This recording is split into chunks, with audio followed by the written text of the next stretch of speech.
With the way I've titled this video and what I'm probably going to dive into later on in this review, I will say that the weirdest surprise for me was that the Flash was the best part.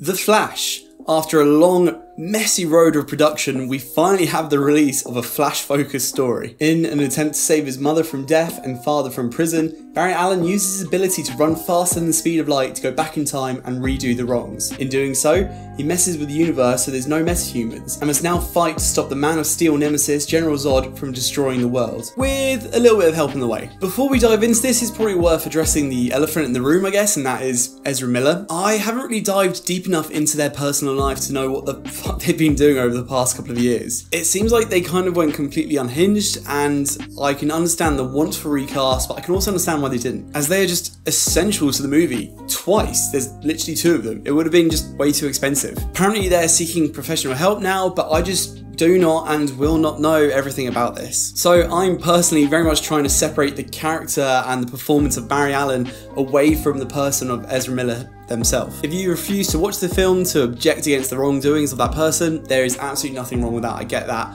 But if you're still wanting to see this film and just want to know a bit more about it, then let's press forward. Despite all that stuff happening in the background, I also just personally wasn't a fan of the Flash in Justice League. He's a bit better in Zack Snyder's version, but he just felt like he was there for the slapstick comedy side of things. And whilst that's still the case a few times in here, the character of the Flash himself was actually my favourite part of the whole movie. It really surprised me. When the story was just focusing on Barry Allen and the trouble with his parents and him trying to fix that, that's when I was into the movie the most. And I think the story, for the most part, is pretty focused. As a whole, the ending does make it feel a bit inconsequential, but I think the character growth we get within the character of Barry Allen makes the movie's journey worth it. If you've seen the movie's trailer, you'll know there's two Barrys, and the way they bounce off each other is pretty entertaining. They make the younger version of Barry the one that's doing all the slapstick comedy, and it makes the OG Barry much more likeable and relatable. Aside from the Flashes, you also get Michael Keaton returning as Batman,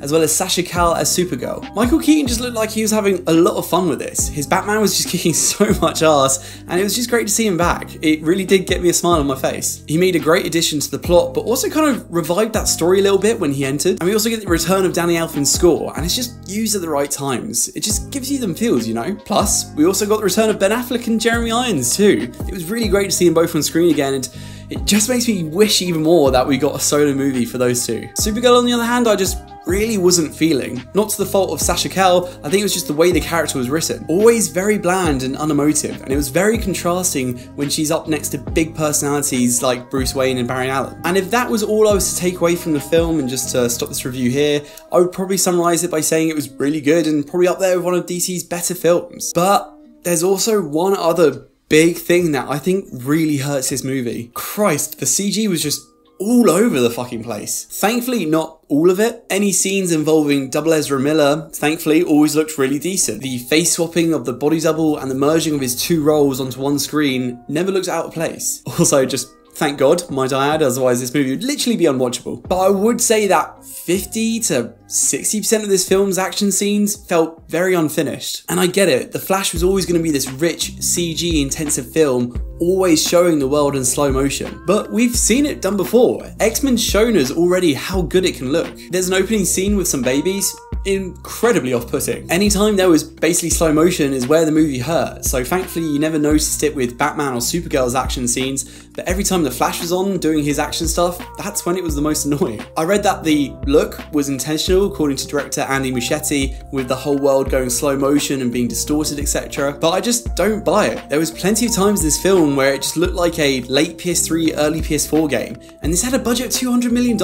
It's also had a fairly large amount of time to cook in the oven, so I'll be really curious to see how many of these action scenes were late additions to the story which caused this short turnaround from the CG department. Because poor CGI is 90% usually the case because of time restraints, and it feels like they focused loads on those marketing promo shots and just forgot about the rest of it. Unsurprisingly, we get a few cameos here, but they're so distractingly bad in quality that it made it very hard to appreciate them in the moment. Even the end credits scene, you can see the hard outline of the actors clearly superimposed into the environment. Luckily, despite everything, it's not enough to put you off the whole movie. The core things that work here surprisingly were the character moments. When the action did work, it was cool and entertaining, but it was never the gripping point for me. It's still a good watch though. The CG just takes it from a great film to a good film, but honestly with how DC had become, I'd take a good film. I actually think they did The Flash justice. No pun intended. Right, that's The Flash. Let me know if you're going to go see it. It's out in cinemas now. If you have seen it, I'd love to hear what your thoughts are down in the comments below. If you found this video enjoyable, feel free to leave a like and subscribe and all that. And as always, stay tuned for more reviews on movies, anime and video games. Until next time guys, take care. Bye bye.